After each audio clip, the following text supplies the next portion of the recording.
Hi guys, welcome back to my channel. তো কেমন আছো? আশা করছি তোমরা ভালো আছো, সুস্থ আছো। তো আজকের ব্লগে তোমরা সব জানতে পারবে আমার মামাকে আমি কী খাওয়াই সকাল থেকে রাত অবধি।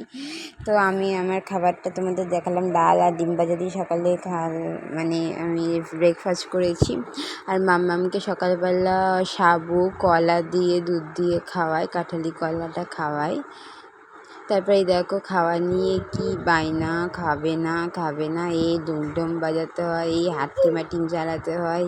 কী যে করবো, খাওয়া নিয়ে খেতেই চায় না। আজকে তাও একটু খেলো, তাও কোনো রকম একদম খেতে চায় না। স্পেশালি গরমের মধ্যে আরও খেতে যাচ্ছে না মেয়েটা।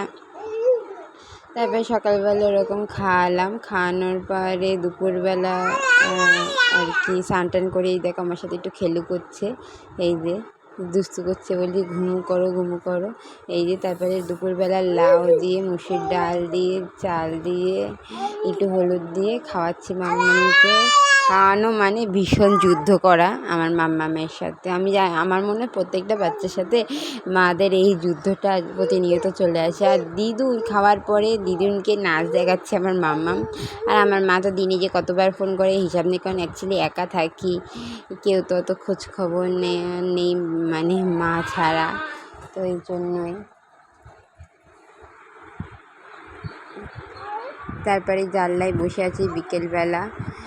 মাম্মাম খালি গায়ে করে দিয়েছি, কারণ খুব গরম করছে মাম্মামের, এই জন্য এতে বসে হাওয়া খাচ্ছি। তারপরে রাত হলো, মাম্মামের খুব কাশি হচ্ছে, তবে ডাক্তারের সাজেশন নিয়ে ওষুধ নিলাম।